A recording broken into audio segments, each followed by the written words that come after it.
How's it going, guys? Randall aka Shizukatz here on the Tressa's Collectibles channel, and today we're bringing you our take on the 8 standby Data Live deck as of the recent release of Volume 2. While Volume 2 introduces some really cool new deck archetypes for Data Live, such as 8 Book and 8 Wind, we felt that good old 8 standby was the deck we wanted to feature as it's been an extremely prominent competitive deck in the past, and we wanted to show you guys what tools it has moving forward to try to get back into meta relevance. As always, let's start with the Climax combos. In lieu of a level 1 advantage combo that most decks have, Data Live 8 Standby has historically just played big beaters at level 1 and 2. While this deck isn't any different in that respect, with the restriction of the level 1 Toka and Yoshino that Data Live used to run before, going for a defensive strategy isn't as viable anymore, so instead we're going for a more offensive approach, using new cards from Volume 2. At level 2, we have a new standby target in the yellow 2/2 Kurumi. She has Hand Encore and caps out at 9500 power with a full board, which is admittedly lower than the previous 2/2 options that Data Live has played, but she also has built-in Twin Drive, allowing you to easily pay out climaxes on the fly while simultaneously pushing for more damage. The other new addition to the deck that promotes our aggressive playstyle is the 1/0 Kotori. She's an assist 500 and can rest herself to give a character 500 power for the turn. However, her final effect is the one that really makes this deck shine. Every time you trigger a card that has a soul trigger icon while she's on stage, you can give 2k power anywhere.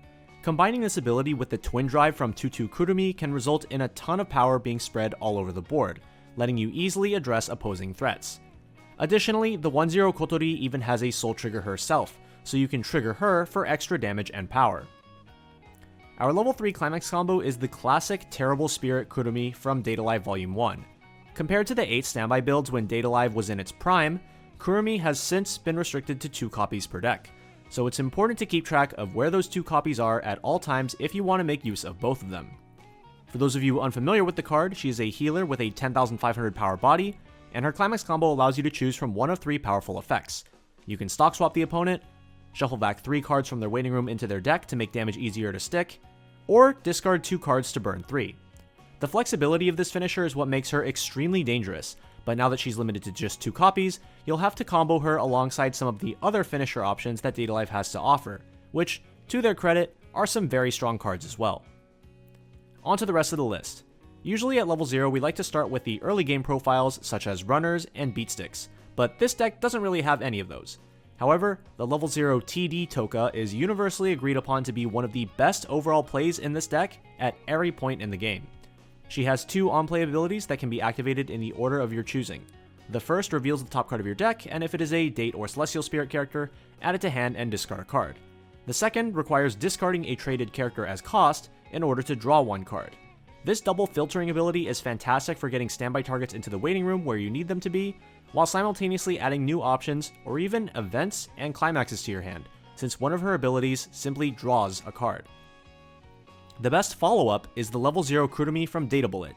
She has an on-play Riki effect where you pay 1 and clock yourself for 1 damage in order to search a level 1 or lower character from your deck. This profile is extremely strong for several reasons. First of all, you get to grab an extra card from your deck, which is already strong, but it's especially important for setting yourself up for the rest of the game with important utility such as a Brainstorm or Kotori assist. Additionally, the cost of the effect clocks a traded character from your waiting room, which allows you to select which color you want to put into your clock based on what colors you might need. For example, if you need red in the early game to play standby, you can clock red, or if you need green in the late game to play the basic realizer event, you can clock green. Lastly, the importance of being able to hit yourself to level up cannot be understated, especially in standby decks. If you're at 6 cards in clock, using the Kurumi to level up unlocks an entire additional level of standby targets, which can result in a massive power spike. The next card on our list is the Toka Brainstorm, which is also our selection for the restriction list. She has a Rest 2 Search Brainstorm effect, and when you play a Climax, you can return her to the hand to give one of your characters 1000 power until the end of the opponent's turn. This is a natural inclusion in 8 standby, as bouncing back to the hand clears up a spot on board for which to place your standby target into, and the 1k buff is very helpful for allowing your board to survive, which is extremely important since we don't have any level 1 advantage combo that can get us more cards. Moving on to the utility line, we have the Origami Drop Salvage, a new inclusion from Volume 2. On play, you can pay 1, discard 1, salvage a traded character from your waiting room, and give 1000 power to one of your other characters until end of turn. Additionally, on play, you reveal the top card of your deck, and if it's a level 2 or higher card, send the revealed card to stock. This can sometimes just randomly net you a free stock, but even if it doesn't, having knowledge of the top card of your deck can be helpful in decision making. You can rest safely knowing that your first trigger won't be a standby, or if it is a standby on top of your deck, you can use a brainstorm to guarantee some extra advantage. On top of all of that, origami is green, which we need in order to play our level 3 basic realizer event. Going back to another card from Data Live Volume 1, we have the level 0 Shido. On play, you can blink one of your opponent's characters, but more importantly, you can pay 1 stock and send him to waiting room to look at up to 4 cards from the top of your deck, add a traded character to the hand, and send the rest to waiting room. This is a great way to pay out stock, mill through the deck, and dump more standby options into your waiting room. And while the blink ability is pretty niche, it can be extremely useful against decks that have cross-turn power or cross-turn abilities. For example, if you were to play this Shido against another 8 standby Data Live deck, you could use this effect to turn off the extra 1000 power from their Toka Brainstorm. Finally, for the 0 lineup, we have one Climax Swap Kurumi. It's just a pretty basic 2500 Climax Swapper, but if we need to get our level 3 Kurumi Climax in the late game, having this card on hand will help out a bunch. For the level 1 line, we're rolling with the 7500 Encore Beatstick from set 1. Ideally, we can bring 1 or 2 of these out onto the board while at level 0, so that we can start developing an early board lead over our opponent. Once our level 2 Kurumis have been developed, these start to lose relevance, but they're still a perfectly fine card to utilize until we get there, especially when backed up by 1k buffs from the Toka Brainstorms. We're running 2 copies of the Kotori Assist. As mentioned earlier, this is an extremely strong card when we're looking to play an aggressive strategy that triggers a lot of soul. Since we typically want to save a slot in our back row for the Toka Brainstorm, we run just 2 copies of the Kotori. We want to find 1, and then we're all set.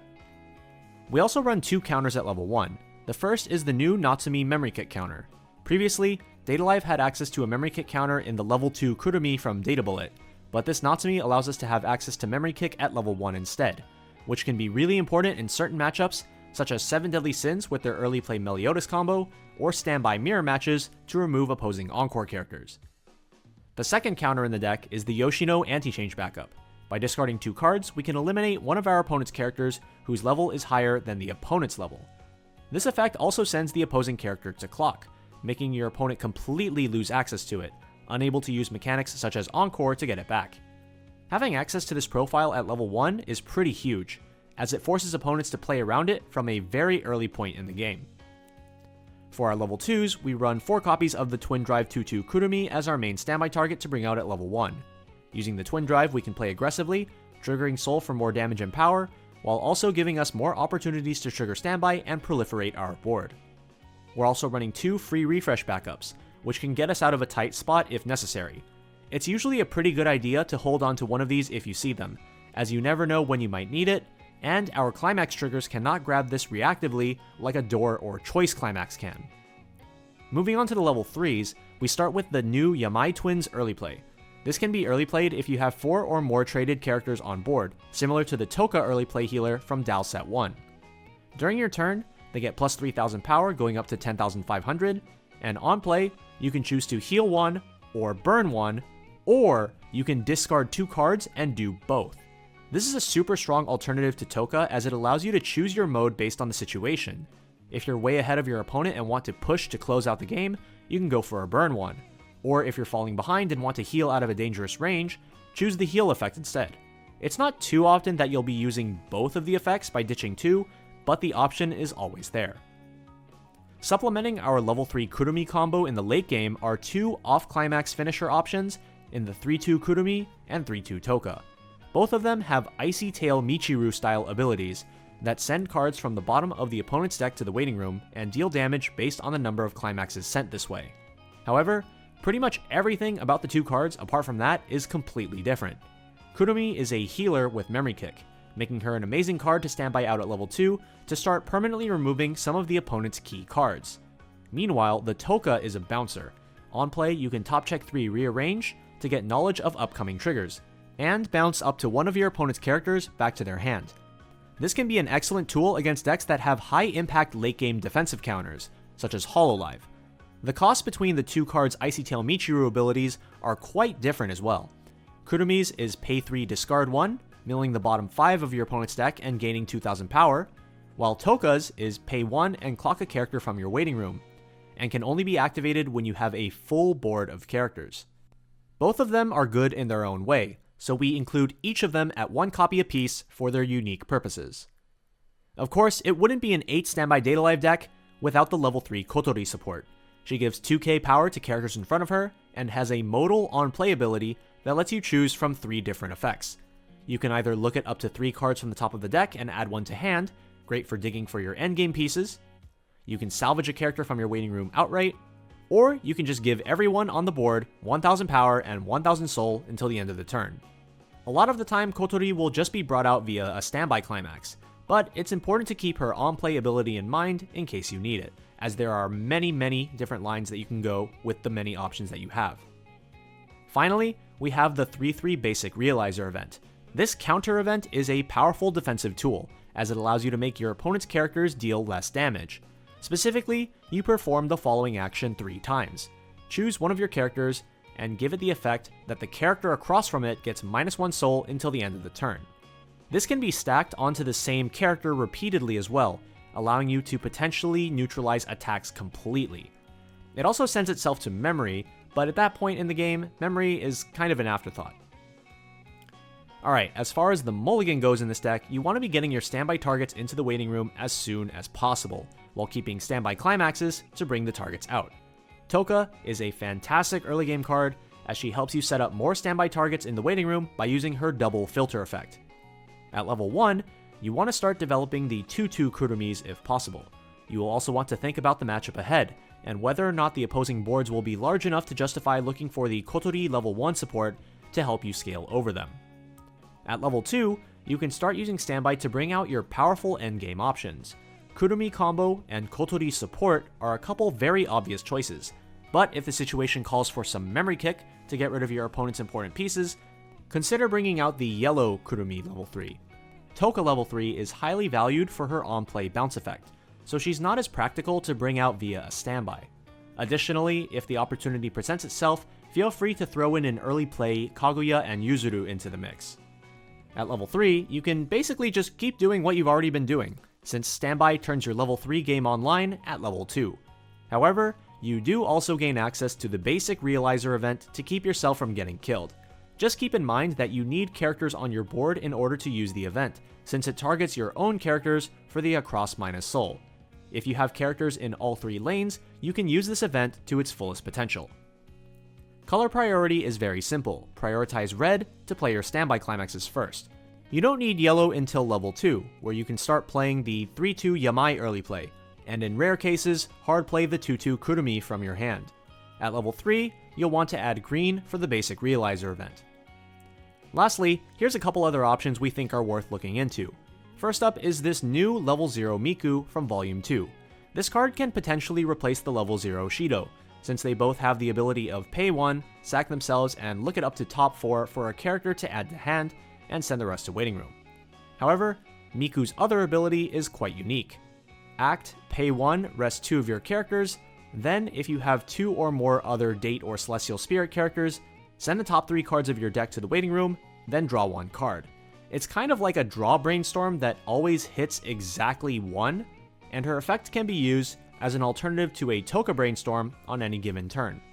Also, between her 2 effects, she can go through up to 8 cards of the deck in a single turn, which is very powerful and flexible, and it feels a lot like the Ichigo brainstorm from the Quintessential Quintuplets 8 standby deck. The other card we think you should look at is the 2-0 event counter from Fujimi Fantasia Bunko. This event allows you to choose 1 trait from an opponent's character and delete that trait from all of your opponent's characters for the turn. This can be insanely strong against certain specific decks, such as Quints, that rely on a certain number of characters on stage being a specific trait. It's not super great against some other decks such as 7 Deadly Sins, even though it might seem so, since Gil Thunder can bounce one of your lanes and prevent you from using the counter until it's too late to matter anymore. One last note about trying this event is that you do need blue to play it, so it can be a little bit difficult to figure out how much of each color you should be running to make it work. The build as is only has 4 blue cards, the Toka Brainstorms, so consider trying out more blue cards in the deck, such as the aforementioned Miku level 0. That's all for our deck profile on the new and improved 8 standby Data Live. If you have any questions, feel free to drop them down in the comment section below. We're going to have some Data Live gameplay coming up soon on the channel, so stay tuned for that. And until then, this has been Randall aka Shizukatz on the Tressa's Collectibles channel. See ya!